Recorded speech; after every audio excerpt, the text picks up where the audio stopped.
What up? You are listening to the best podcast recorded in my mother's basement.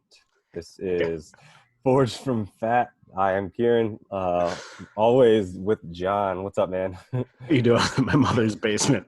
I'm trapped in my mom's basement. Pay a little homage to all those tiny radio stations back in the day. I just pictured the both of us living in our parents' basements doing this. That's awesome. I've always been envious of basements because I never had one, and my grandma had one when I was growing up in Philadelphia, and it was always the hangout spot for me and my cousins. And that was one of the things on my wish list when we bought this house was I wanted a basement. But in this area, there aren't basements just because the water level is so high. So I've always been envious. Yeah, I've always had a basement. They're pretty common out here in good old Minnesota. Yeah, I bet. But all right, well, everything's good, man, out in the Midwest? Yeah, life is good. It's been really freaking cool lately, which has been awesome, like 70s. Yeah. So the weather's been phenomenal. Again, I've been able to enjoy this summer so far, so that's been kind of cool. That's awesome. Yeah, I know you've been busy as hell. How are things going? Good. We just survived the Hurricane Isaias. And it's funny, my wife had our tree trimmed in the backyard, the one that goes over our pool, just because it's always littering all in the pool with berries and flowers. So she wanted to trim it. Well, in her mind, it was going to look different, and it just totally got butchered. So I told her I was going to take a picture of it and then post it saying we will rebuild, just because it looks all jacked up. Now I really want to see that. Well, I'll send you a picture. But yeah, hurricane came through, a lot of wind, a lot of rain, but nothing terrible. So good. We did good. But our guest is actually from Florida. We were just talking about it, and so I'm interested to see if they had any damage as well. So Florida. Without further ado, we are talking to David Herrera today, Keto D on Instagram, a keto carnivore guy, lost over 100 pounds in a year. He's also an online keto and fitness coach, as well as a Special Olympics coach. So can't wait to talk to him. Super pumped. I'm going to let him in. Yes. Here we go. Keto D. It's always that little second there. Did not connect the audio. And we are recording, so that's good. Yeah. What's up, man? Here we go. I think we're connected now. Okay, I can hear you guys. Can you hear me? There you are. What's up? Awesome. What's up, guys? How we doing?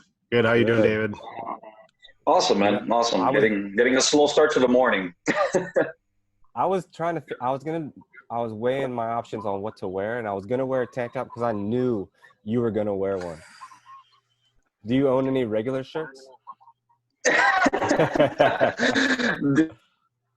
Dude, I do. I actually, because my wife's in the other room working right now. But we just did a little shopping spree. I very rarely buy anything for rather save the money than rather buy. I'm like that. I'd put something in a shopping cart and I'd be like, do I really need this? Right. And I was overdue as far as clothing and sneakers and me and my wife were both sneakerheads. So I had to update some sneakers. I had to update some clothes, and I needed more workout gear. And I mean, not to toot my own horn, but I mean, I like my arms, and my traps. So yeah, I got more tank tops. Yeah. Nice. Hey, you've earned those arms and tank tops, bud. Hell yeah. Appreciate it. So hey, man, tell us a little bit about you, where you're from, what you do. Tell us about your journey. Well, I just turned 33 about 2 weeks ago. Happy birthday. Thank you. Also recently got married about a month and a week and a half ago. Congratulations. Thank you. New journey. It was different, especially with this whole pandemic thing going on. It changed our date several times, and we had to adjust. We did it just basically through court. But yeah, we got it, done, and we're married, and we're happy, and just, adapting to this whole situation. As far as for myself, I was born and raised in Miami. I come from a Cuban background. I'm Cuban American, bilingual. Uh, so, growing up in my background was, baseball related. My grandfather played, my dad played, my brother played. That was the family sport. Um, from the age of 2 to the age of about 9 years old, I had asthma. I honestly do not remember much about it. I don't know if I just chose to block that time of my life, but I just remember like certain things. Like I remember having a nebulizer, and my mom having to call me in, to put on the mask and the whole breathing thing. And I'm watching my friends play outside. It was really, and I knew I had a weight issue, and they would always inject me with steroids, every couple of, I think it was like every week or every 2 weeks or something like that. So I'm pretty sure that had something to do with it, because I for sure did not come from a family that were big. Nobody was big in my family. Everybody was athletic, tan. I came out white and like dirty blonde hair. So I was the oddball, I was the oddball. And then, like I said, growing up in a baseball family, like I played baseball year round, and I always had like the underdog story. I had to prove myself that I can move. My natural position has always been third base, but if you looked at me back in the day, they'll be like, he can't move. And I'll be like, dude, put me on third base so I can show you that big boys can move. So they would either always put me in the outfield or first base, and I mastered first base. So that's my other position. So yeah, basically played baseball year round, always as a big kid. My parents, I love them to death. They're about to be like 44 years together, high school sweethearts. Wow. Dang, it's awesome. Yeah, definitely. And they're as different as can be. Like my mom basically like came from a wealthy family from Cuba. My dad, not so much. Both from different. My mom was going to private school. My dad was going to public. My mom ended up going to public, and then that's how they met. Nice. Yeah. So they didn't really know how to cook. I know, Cuban family. They just knew how to make like the basics, little, skinny steaks, rice and beans. But a lot of the stuff that we ate was like pop in the oven, or, Wednesdays, 39-cent cheeseburgers, and Sunday 69-cent cheeseburgers or whatever at McDonald's. And that's how we would get it done. Taco Bell was always there since the get. Taco Bell. Well. Yeah. Taco Bell. I remember I used to play sick in elementary school, and my mom was always the hard ass, and she would always be like, go back to class. And my dad, for some other, and my dad's, and the funny thing is that my dad's usually the hard ass, but I would call him, and he had a very, flexible job where he left early, and, he worked on the road a lot. He did something with mortgage, I believe. He would like drop off letters or whatever. And he'll pick me up, and there was two things that need to feel better. And that would be, you want to go to Taco Bell? Yeah. And then the big smile from ear to ear. And the other thing would be, you want to go to the pool? Like the pool was also like in my complex, the go-to spot. But yeah, man, I carried the weight on all through, middle school and high school, dealt with a lot of fights, a lot of bullying, took no shit. One thing my dad always told me, punch buddy in the mouth. We'll deal with it later. Don't worry. So, I did have to deal with a lot of, fights and stuff like that. Name calling, you name it. Shopping at Casual XL and DXL and all these stores, and basically like looking like a parachute in my clothes. I mean, baggy clothes were kind of like, in back in the day, but as I got older, not really. So yeah, once I hit high school, I just started to balloon, and I was already in the 300s by high school. Like I said, I played baseball year round, but then that took a toll, hurt my knee, gained even more weight, and I couldn't play anymore, and I was already out of high school, and then the weight just ballooned, and I found work in restaurants. And that was not a good pairing. Serving tables and, you know, eating all the time, and it was just not good, man. So while doing that, I found a passion in working with special needs. A friend of mine ended up hooking me up with a job for the city that I was born in, and nothing at that time. It was just a job, but I did enjoy it. And then since I had experience in that, I applied for another city in Miami and got the job. And then they offered me assistant Special Olympics coach. And that was just, I met an amazing group of guys that are like brothers to me today. They're literally like family. Just did a drive-by birthday for two of them that they have the same birthday. Nice. Or a day apart. I'm sorry, a day apart. But yeah, they're like, it became a passion for me at that time. So I started to get way more involved with, you know, coaching Special Olympics and volunteering and even being a unified partner and playing. Because they do have teams where they have, you know, those with and without special needs or intellectual disabilities. I'm sorry. So yeah, currently right now I work for the city of Miami as a adult day training teacher. So basically I teach adults daily living skills. That's what I do. I also help them out with their Special Olympic training if they have any. But as far as like everything else that I do, like the whole coaching like me and participating as a player, that I do on side on my own off time. I'm a mentor for an athlete leader. Athlete leader is basically an athlete in Special Olympics who wants to do just, you know, more than just be an athlete. He wants to work on his public speaking skills and get out there.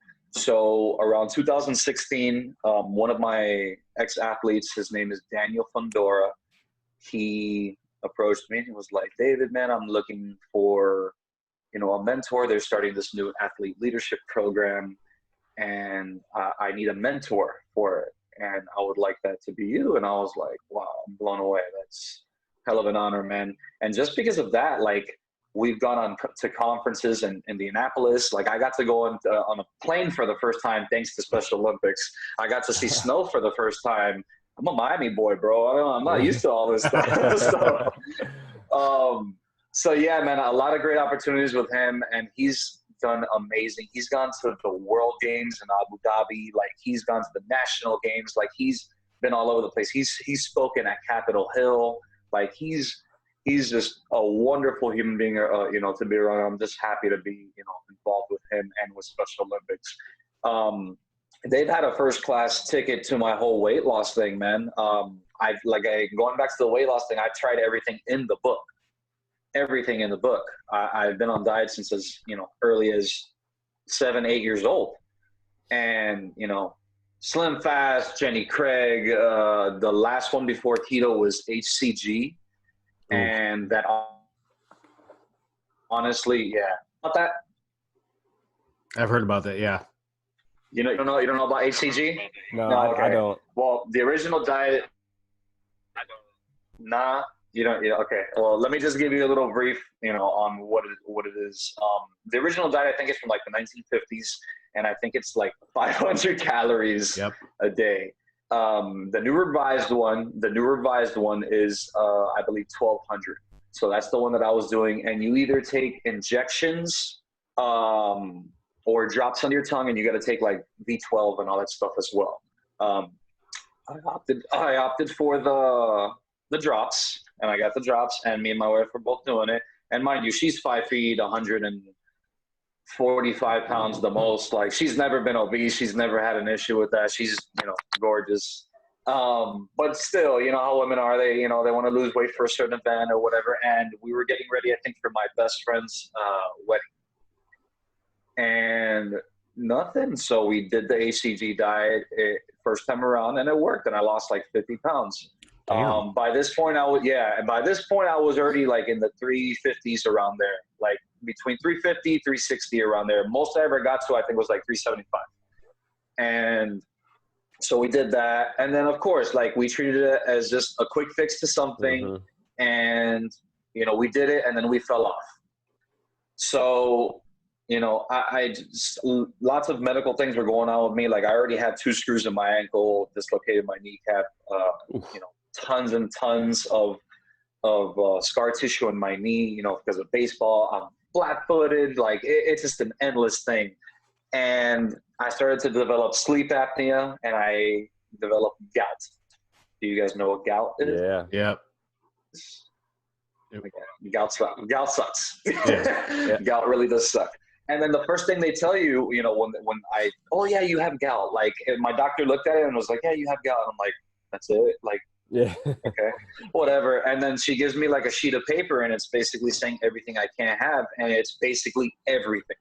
Like, I was like, what can I eat? Like, so I don't know, like it was that. And then, my wife had friends that were doing keto. I had friends that were doing keto. Keto was like this whole new thing. So I was like, let me try it. So gave it a try and became obsessed with it, man. Like I started January of 2019, and I honestly did not get the hang of it till February of 2019. It took me about a month to get the hang of it. And then from then on till May, I was strict. No cheats, no nothing. Lived in the gym, practiced intermittent fasting, drink water and coffee. These are my go-tos every single day. Black coffee, water. And that every single day, my eating window would be from like 1:30 to 9:30, non-pandemic if we were, regular schedule. And yeah, man, the weight was just flying off. And as far as like the whole weight training thing, I started lifting, I'd say about like a month, 3 weeks to a month after I had started. Because I told myself, like, I come from an athletic background. I am no stranger to the gym. My dad, along with being, into baseball, was an amateur bodybuilder. Like I grew up on pumping iron. I grew up on Frank Zane, Lou Ferrigno, Franco Colombo, like all these guys, like, reading their books at an early age. So I was no stranger to any of that. Another thing too, my whole, like my dad, my brother, and me were like obsessed with Bruce Lee since we were like kids. So we've always had that connection. My brother, I remember doing workouts with Bruce Lee in his teens. Like he would have like a scrapbook of all Bruce Lee, like old articles and his whole workout in like a book, and he would follow it, and it was amazing. But yeah, like I said, I was no stranger to the gym. So, one thing I never did was I never separated muscle groups. I was never back and bicep today and tricep and something else tomorrow. No, I was never like that. It was always full body workout. I would always do one workout per muscle, and then do legs, abs, and then end it with cardio. And most of the time the cardio was either treadmill, stairs, or ropes. And then, fast forward a year and 3 to 4 months later, down 135 pounds, man, looking like I've never looked before. Like, or felt you ever felt. Or, well, dude, I can't say that I felt like I did 18 because I was obese at 18. I can't tell you I felt like, great like I was when I was 16 because I was 16. I've never felt this. My wife and I are both annual pass holders at Disney and Universal. So when it comes to fitting into roller coasters, that was a big thing for me. And when I couldn't, that hurt. It really does hurt, because not only are you waiting in like a 2-hour line, but you get there and then they tell you, no, you can't ride. And then it's not only like crushing, but it's in front of everybody. Everybody's looking. How tall are you? 6 feet. 6 feet. Okay. Yeah. Telling you, bro, baseball player at heart. Yeah, that's I can picture you on first base doing that big old stretch, and yeah. I can do it. I can still do my split. I bet, and I imagine being, so overweight, going to Disney and Universal, and now being lighter and being more fit with more energy. I imagine you're seeing more of the park every time too, right? Like, yeah, definitely. Was that something you noticed? Like, dang, we just went around 3 times, where last time, it was tough to make it around 1 time. Well, I mean, back then I would push myself, and a lot of the times 99.9% of the time, I was on 800 milligram ibuprofen just to get through the day. Just get through the day. Wow. Yeah. So I would, me and my wife would park in the park. You know, she'll be setting up, you know, putting stuff into the bag or whatever, or doing her makeup, and I'm just, you know, fixing myself up, getting everything together, and then I'll pop an 800 milligram ibuprofen. All right, babe, ready to go. Let's hop on the, you know, on the little trolley and let's go. And that would get me through the day. But we did have to stop a lot. I did have, you know, feet pain, a lot of feet pain, especially when I worked in the restaurant business. I think my last time in the restaurant business was in 2017. I was 13 years in the restaurant business, man. I was done. I could physically, mentally, I just couldn't anymore. And all respect to everybody that works in the restaurant business, but I just couldn't, man. It was killing my body. It was killing my mentality, my mental health, everything. I would have to get home and she would have to like massage my ankles. I would have to wear a brace to get to work. Like, it was bad. But like, it's one of those that you start off kind of slow, but once the night gets going, you're warmed up and you're boom, you're juking this way, you're juking that way, you're going under people with plates and stuff. And then by the time, you know, you close and, you know, everything. And then when you get home, when you sit down for that first time, good luck getting up. Yeah. Getting up is going to be like, oh, like you feel everything because like your body's already like, yep. Yeah, man, it was just so bad on my health. And my last restaurant that I worked at was Texas Roadhouse, which is pretty popular on keto. Yeah. And I've had it several times. I have one not too far from me, and I've gone back and I visited my coworkers and stuff like that. And that what's that? My roadkill, right? Yeah, I've only had it a couple times. My wife likes that. Yeah, it's a good one. Yeah, it's a good one. So, man, what was that one moment that kind of clicked in your head? Like, man, I got to change. This popping 800 milligrams or getting massaged down at the end of the day is not going to cut it for long. What was that one thing that made you flip the switch? A lot of my motivation came from, honestly, my wife, man, and just, you know, like, I was never a relationship guy. I was, you know, I dated around, but I did my thing. My wife, on the other hand, was a relationship type of person. So whatever, when I met her, it was different, but she had all the qualities that I wanted in a woman. And, you know, she was somebody I wanted to build a life with. And I've always wanted that. I always wanted, you know, the whole package, wife, kids, and all that stuff. So obviously that played a big role. I knew that I wanted to be the best version of myself when that time came. Along with that, it was just everything adding up. It was the gout, the sleep apnea. The sleep apnea was bad, man. Like, I never had like a CPAP machine or nothing, but my wife would record me. And I've had other friends that, you know, would let me know, yo, like you fell asleep and you stop breathing like several times in the middle of your sleep. And that bothered me. That scared me. I would wake up in the middle of the night, sometimes gasping for air. Like, and I had just turned, I was in my early 30s. I'm 33 now. Like, I was just like, this is not looking good for me. And my doctor told me the same thing. Is like, keep it up, man. It's not looking good. This is not looking good. You're looking at, you know, you're already showing pre-diabetic symptoms. I have tattoos. Tattoos weren't even sticking to me, man. So the whole pre-diabetic symptoms thing, I have several. I have a tattoo on my left leg specifically. Yeah, I didn't find that out till later on. I have a tattoo on my left leg, which is the only tattoo I have on my left leg. I'm still trying to get more pieces, but it's number 16 for Miami Marlins, Jose Fernandez, that passed away. And that tattoo I've probably done like twice already, and it's faded as hell. It looks like shit. And come to find out, you know, even when I would get cuts in my legs, like it wouldn't heal right. And the doctor was telling me, you have pre-diabetic symptoms. And then I've spoken to, you know, other people that had diabetes, and they told me, yeah, even one specifically, the tattoo artist, he's like, yeah, man, sometimes the ink won't stick if you got that. And I'm like, that's fucking weird. I never heard of that. I'm sorry. I didn't know that was a thing either. I don't know if mean, I can curse. I'm sorry. You're good. Okay. You're fine. But yeah, man. So yeah, like I didn't know much about that either, and I've been meaning to touch it up, but just everything, like fitting into new clothes, you know, being able to, like TMI, being able to face the shower head when you shower. Yeah. Simple stuff like that. Being able to tie your shoe, you know.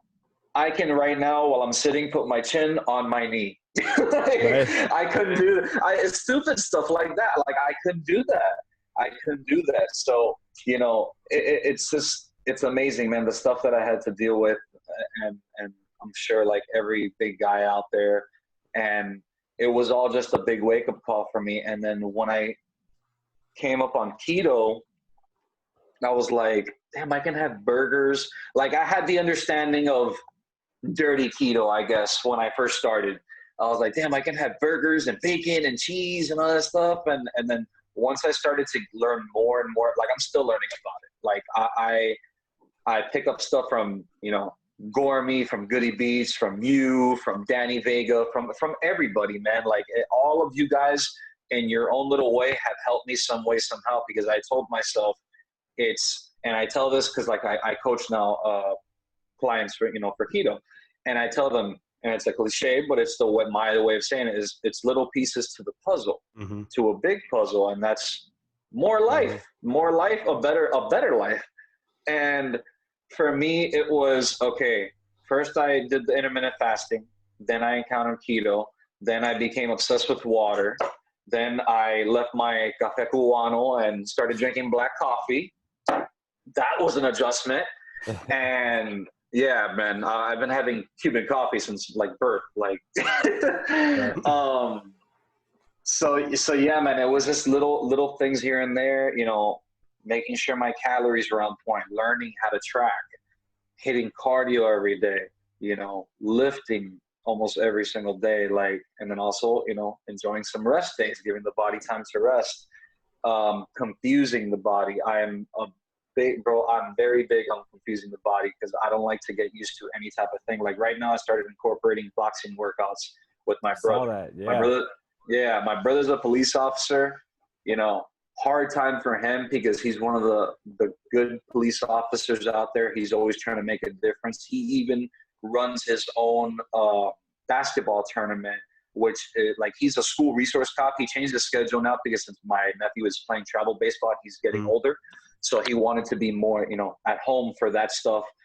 So he's a school resource cop now, and he sets up every year a tournament with the inner city school that he works at, and they set up a basketball tournament between the cops and the basketball team, and everybody comes out for it, and it's amazing, man. Like the turnout. Awesome. Yeah, it sucks because I haven't been able to go to one because they usually have it during school hours, and I'm basically like a teacher, so I'm working at that time when he's doing it.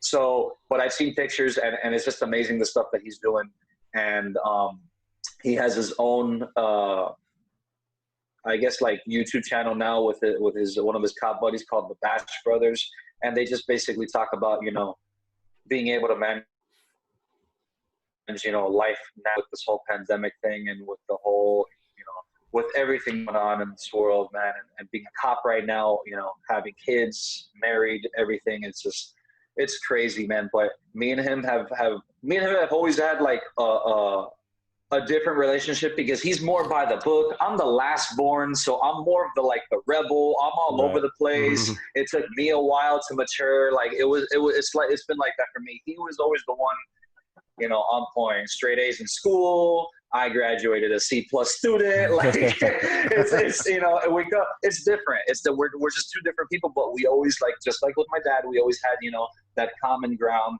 and that was, you know, baseball, training, boxing, Bruce Lee, you know, all that stuff. So, you know, we've always had a close relationship when it comes to that. So, you know, he's one of the ones that's always been in my ear telling me, dude, get your shit together, man. Get your shit together. Since back in the day. And I never listened to him, or just, you know, whatever. I'll be fine. And my dad, the same thing. And then sure enough, it was I woke up in my early 30s, man, and I'm happy that I did. Like, it's so happy that I did, man. I'm this new life is. I still look in the mirror and I'm like, is that really me? Like, Yeah. body dysmorphia is a mofo, bro. Like, It's real. dude, I look at it and like I still see the big guy, man, and then like I have to show my wife, is this a good before and after? And she goes, you don't see the difference? And I'm like, I've been seeing the same guy for so many years. Yep. This guy's only like a year and a half old. Yep. So it's like crazy. it's man. like picking up one of your new shirts and you're like, I can't fit into that. That looks too small. And you Dude, put it on this is and it fits perfect. Yeah. This is a large. Never in my awesome. life did I ever think I would be a large. Like, and I think I'm gonna stop there. I think medium would be too much. Too much. So, dude, Yeah, because I got big shoulders, man. So I don't think a medium would look right. Right. yeah, you know, I was scrolling through your Instagram earlier, and I've been following you for a while. Like your before and afters are insane. Like, because I'm sure I'm barely 5'9". I think my heaviest was 270, 260, somewhere around there. But 6 foot tall, starting weight at 355. That's a big dude. Yeah, and wide load. Yeah, you know, Wide. you were talking about the shower thing. I've never had to deal with that because, you know, I'm not a tall dude. But, I mean, to overcome what you've done from 355, man, and your pictures, like I'm scrolling through them right now, it's like, holy shit. Like, holy shit, man. dude. You got a lot to be proud of. And, like, it gets me emotional sometimes, man, because, like, it was a day-by-day process. And, like, that's one thing I tell my clients now. I'm like, this is not going to be an overnight success. No. I still feel that a year and like 4 months is pretty freaking quick to lose 135 pounds. But like I said, I lived in the gym. Yeah. And I've even had certain people DM me and be like, dude, have you taken anything? And I'm like, I appreciate it. And I am giving you 100%, 150% answer. And I have nothing to hide. No, I have not taken no HGH, no nothing, I've lived in the gym, dude. I just lived in the gym. I was there every single day and working on my muscle groups and just hitting cardio and working on my weaknesses, man. And then the nutrition played a big part in it. And then that's what it was. But I tell my clients it's a day-by-day process, man. It's not gonna happen, you know. In May, I started in January. In May, I had a destination wedding to Dominican Republic, and even fitting in the seat.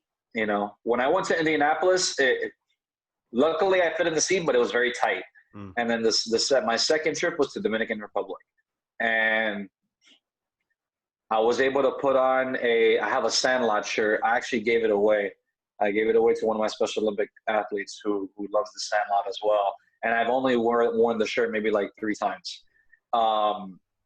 First time I wore it was on a cruise, and I had to wear it open. It's a button down, Hamilton Porter shirt. And I had to have it open or whatever. When I went to Dominican Republic, I was able to button it down and close it. Pretty down like 70 pounds at that time. That's awesome. When I went. And if you look at my picture, like my pictures in the Dominican Republic, like I was so happy. I was able to fit in that shirt. Another thing I told myself is I'm going to work out. I'm staying in an all-inclusive resort. You know they got to have a gym, and it's going to be nice. So I'm going to work out, 1 to 2 days, while I'm there. I think I was there for like 4 days. And I did. I got my workouts in, but like everybody was just complimenting me, telling me I was looking great. I think my first meal in Dominican Republic was keto, and my wife had to be like, babe, you've earned it. You've lost 70 pounds. You can have, and I was freaking out. I had contacted everybody, that's popular on keto. Like I said, Goody Beats, Danny, Keto Conda, Keto Connect, a whole bunch of people. And I started asking, hey, I have this event coming up. I haven't cheated in this amount of time. What's going to happen? And they all basically told me, dude, chill the fuck out. Mhm. You're going to be fine. Enjoy yourself. When you get back, you know what you got to do. And Yep. sure enough, that was the difference. That was the difference. Before, when I tried other diets, like I would, I cheated today, might as well cheat tomorrow. And then it just escalated after that, and I never got back to routine. This time it was different. I had to get a workout in while I was there. I did do a lot of like hiking and walking while I was there as well. My eating wasn't the best. I'm not much of a drinker, but I was drinking on that trip because I was on vacation. It was also a vacation for me and my wife, and we had a great time. And we got back, and then my wife was like, "You want to hit a food and wine festival?" And I'm like, "Oh my God, why would you tell me this?" Yes, let's go. We went to Food and Wine Festival, and of course, on Food and Wine Festival, you're not going to be keto or nothing like that. And even then, I got in a workout. I told her, book a hotel that has a gym. I'm not messing around with this anymore. I'm getting my workout in. Right. Even if I'm going to eat bad, I'm going to get my workout in. So, yeah, I got my workout in. We went to Food and Wine. And then I got back, and I think I was probably like 12 pounds that I gained in probably water weight. And I was like, that's it? Like, I thought I was going to be like 20 pounds over. I was actually kind of happy. I was like, I'll handle this. I'll get back to the gym and it'll be easy peasy. Sure enough, but I had my stalls, man. I had my stalls many, many times. I think I stalled at like 320 something. Then I stalled at like in the 280s. Like I was like rotting in the 280s for like a month. And I'm like, bro, what do I do? And consistency, man. Consistency, just keep going. Like that's the thing with people that, they give up, they step on the scale. The scale is not everything, bro. Sometimes it's just in your feeling and how you feel in your clothes. Mm-hmm. I can tell you that I'm pretty much around the same weight that I was when I started off this year. And I went from an extra large shirt to a large. How does that happen? So it goes to show you the scale may not reflect, but your body is changing. Yep. Your body's changing. But yeah, man, it's just been an incredible journey, bro. And I love getting messages from people telling me, oh, because of you, I've lost so-and-so amount. And I think that's just amazing, man. Like it warms my soul. Like, and then the whole coaching thing kind of just happened out of nowhere. In December, I got a call from an ex-coworker of mine. And he told me that he wanted to put his daughters, on keto, and if I can be their coach. He even set a price for it and everything. And I was just like, okay, sure. So I did it, and then that just spiraled out. That just went on and on and on, and they got me more clients. And I went through clients that told me they wanted to do something and didn't do it, and they didn't put in effort. And then right now, I really feel like I have a good group. I think I have like 14 clients right now, and they're on it, man. Like I told them, this is like a relationship. Right. Okay. I want to hear the good and I want to hear the bad. Why? Because I've been there, and I know you're not going to be feeling it every single day. There's going to be days where you're just going to be like, like I said, like I don't live in Miami right now. I live in the next county up, but I'm 20 minutes from Miami. And like I said, I work for the city of Miami, but the weather's here is unpredictable. It could be raining one second and then beautiful day after that. Like it's crazy, but the weather here can really get people down. And I told people, I was like, the best time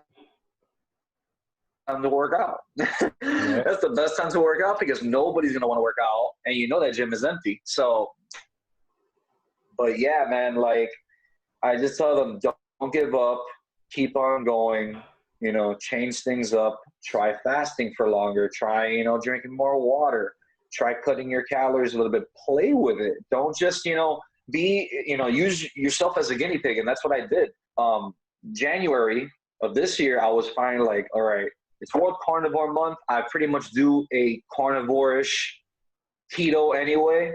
Let me try carnivore. And that was just my own self-experiment. And I think I lost like 12 pounds in that experience. Got to see my first bicep vein. Like, yeah, no, dude, yeah. Like my physique totally changed when I hopped on carnivore. And I was like, holy shit, this is amazing. Crazy, isn't it?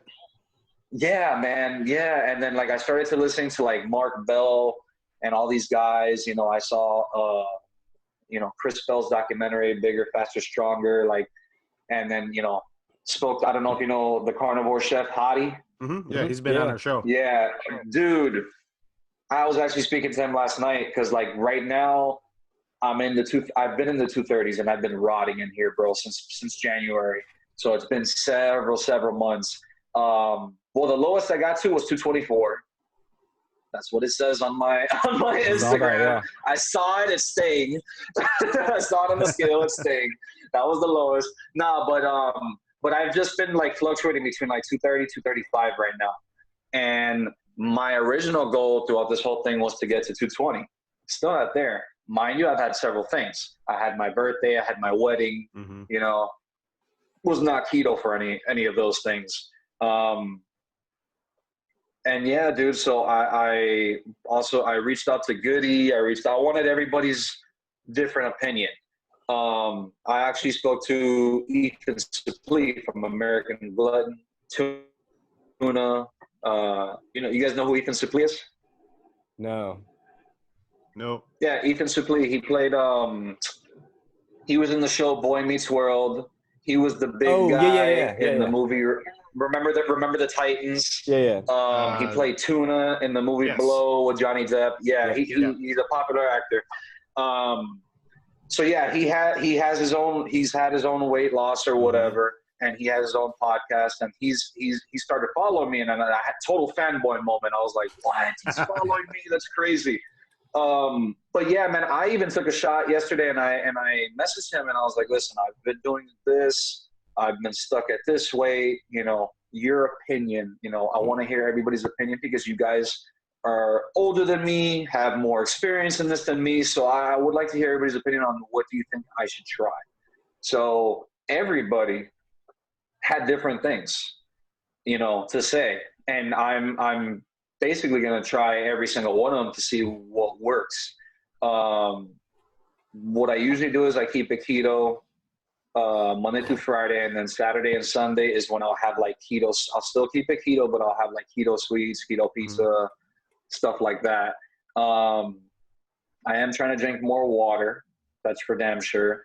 The only thing is I drink besides water and black coffee is Zevia. That's it. Because like I'm a soda drinker or was a soda drinker, so I had to find something that tasted like soda, and Zevia has been it, man. Zevia has helped me big time. And then I started also like experimenting. I've never taken a pre-workout in my life until a couple weeks ago. Not true. A company, since you do get people in your DMs sending, oh, we want to send you this or whatever. So I did have a company. I'm not going to mention the company because I did find their ingredients to be not keto friendly. But yeah, they sent me a pre-workout, and I got jittery, and I was like, this sucks. No. I ended up giving it to somebody, and I was like, no, I don't want this. My brother has been in my ear and saying, you would last a lot longer in our workouts and wouldn't be dying so much if you tried pre-workout. And I'm like, I don't know, because I usually work out fasted with him. And I tried pre-gym. And that's what I have now from Dr. Jim Stefani. And I've seen an improvement. I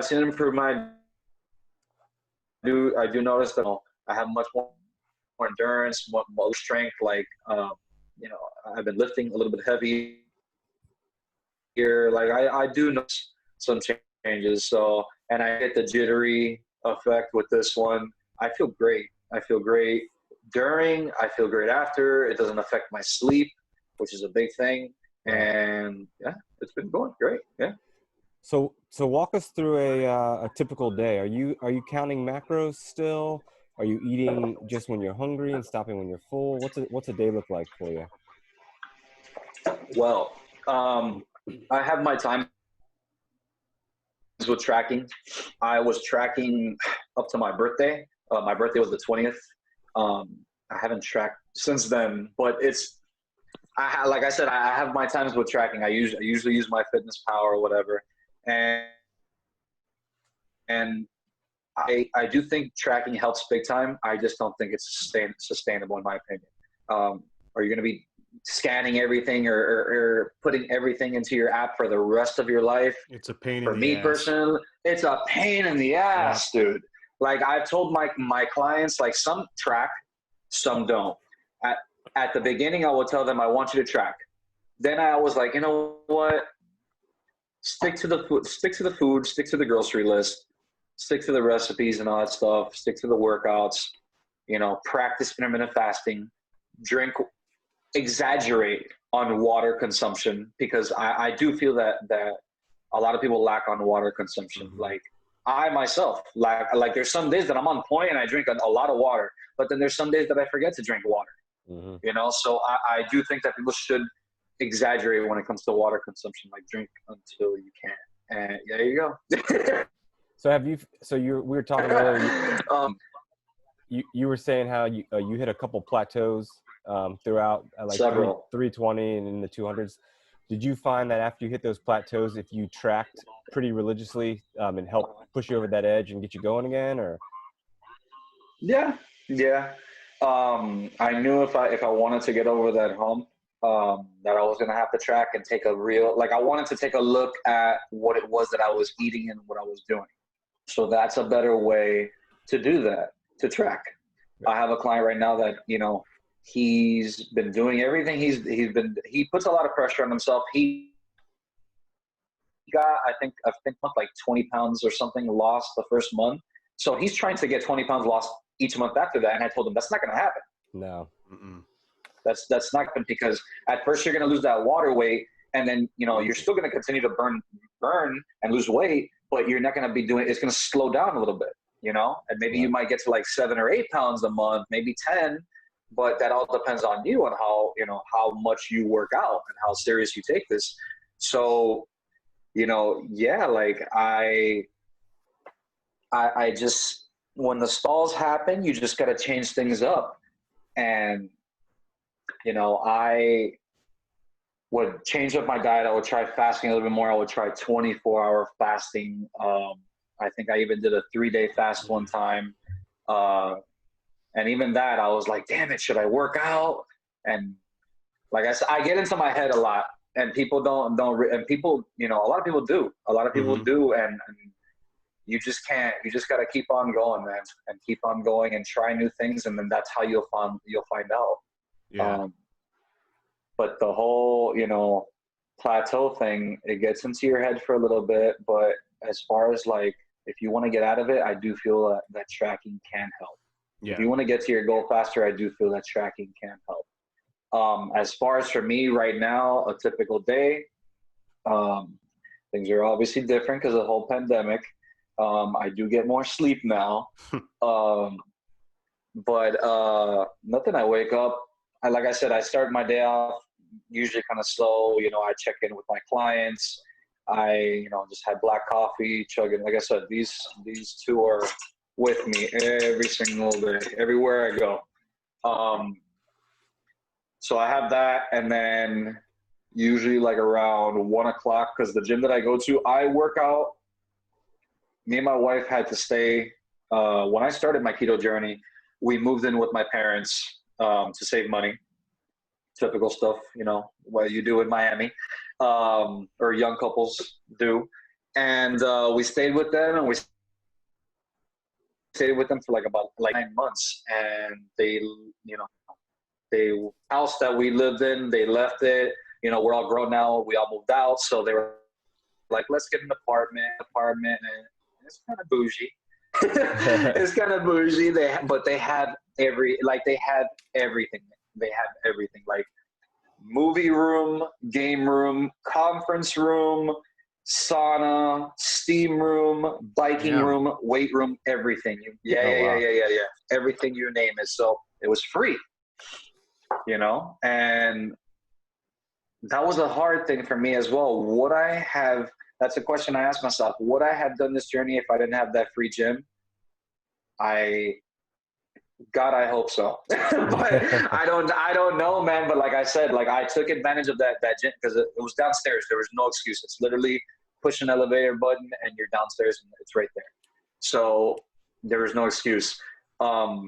But yeah, that's another thing I forgot to mention. Sauna use. Like I started looking up, going into the sauna for like 20 to 30 minutes after each workout. And that helps with your sleep. That helps with everything, recovery. Like they don't have the sauna open right now. I'm working out back at my parents' complex. They have it open. I'm actually working out as my dad because I'm signing in under my dad because they have rules. I'm not going to mention the place because I don't want to get in trouble. But basically, like they clean the gym every day from 1 to 1:30, which is good. Have wipe down and wipe it off before and after use or whatever. And yeah, you have to sign in the time and everything. The good thing about that gym is, and you can even look at my old pictures when I was bigger at that gym, and there was hardly anybody there, like no more than 10 people in that gym, not even.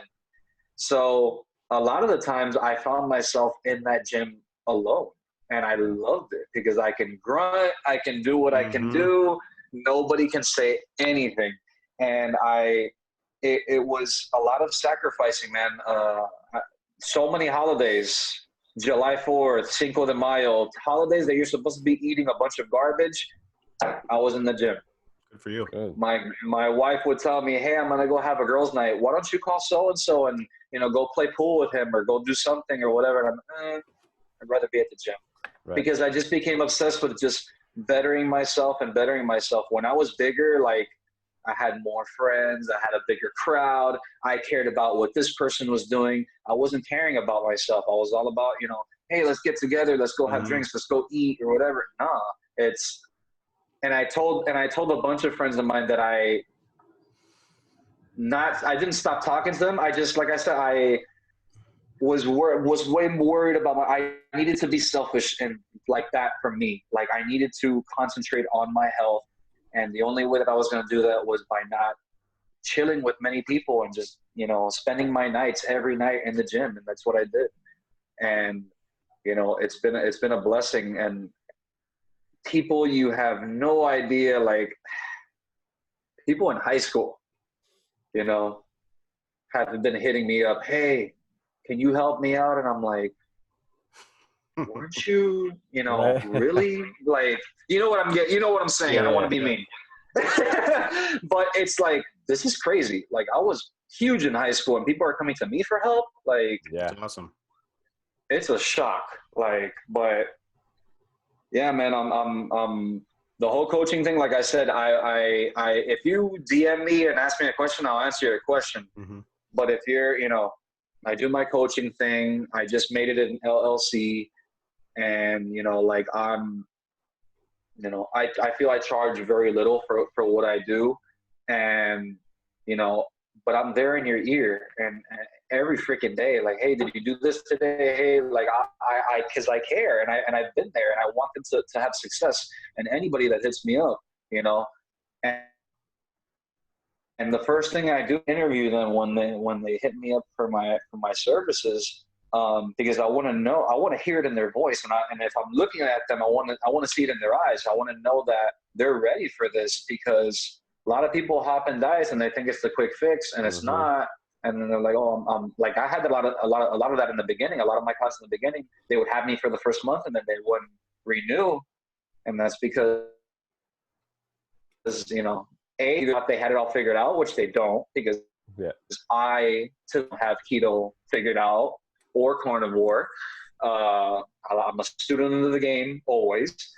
And, they go on their merry way and they're like, oh, this did not work for me because they didn't put any effort in.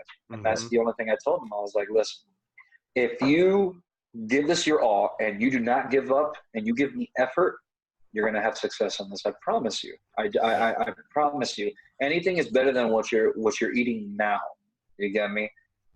Any activity is better than doing no activity. You get what I'm saying? Like, yeah, man. So I'm in their ear a lot.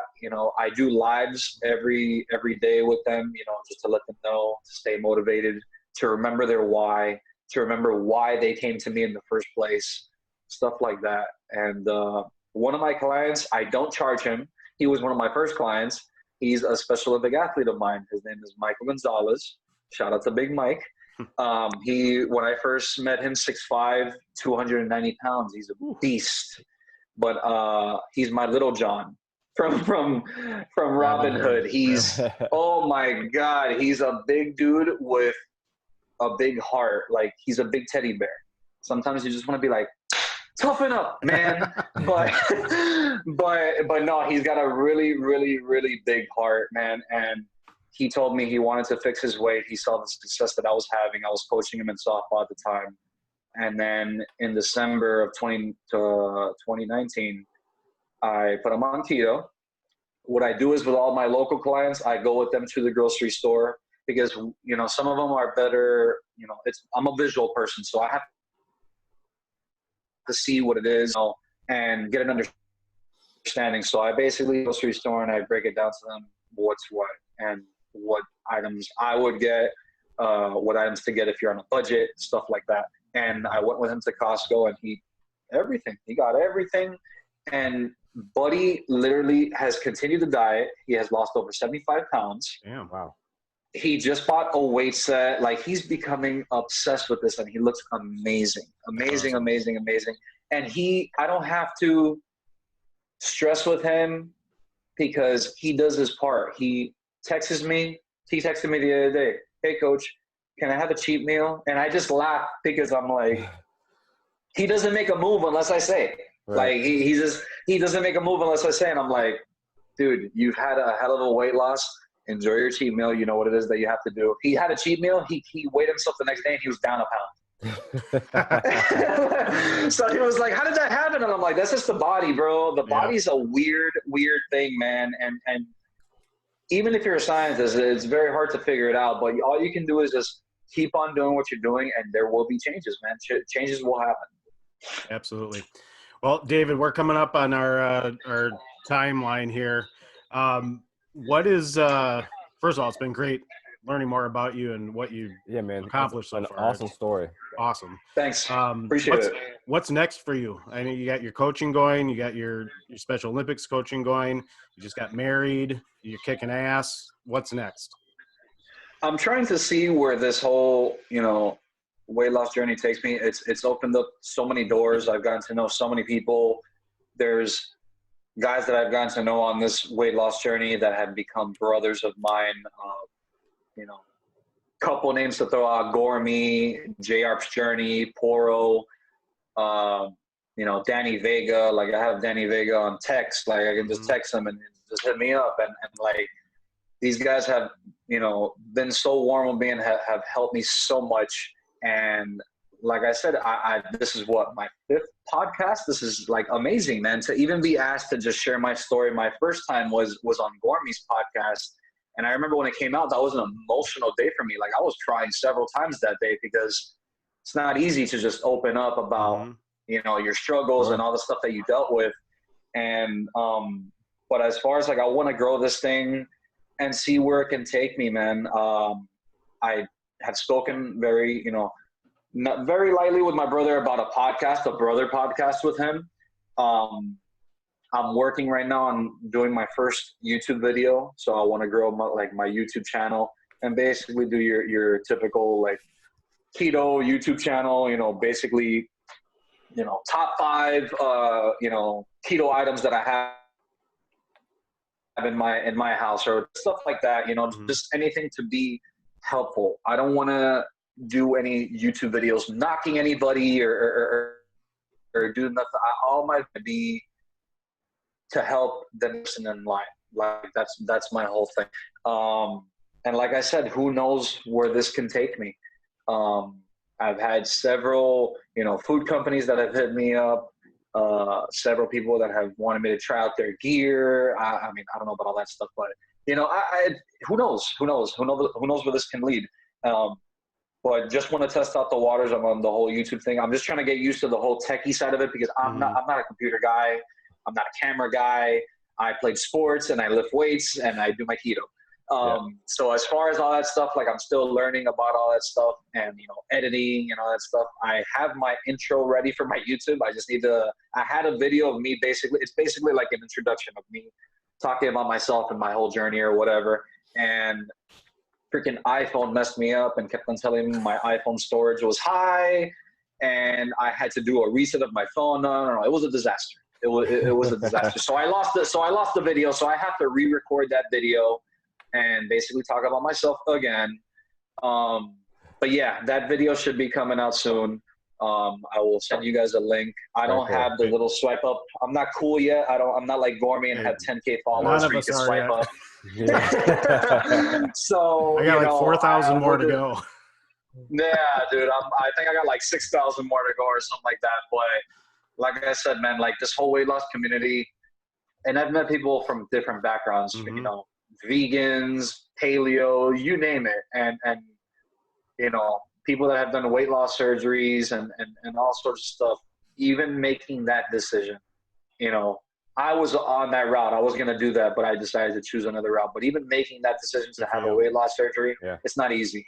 It's not easy. So I give a lot of props to people who actually, you know, go under the knife and do that, because it's really not easy. But yeah, man, I want to, who knows? This whole coaching thing happened out of nowhere.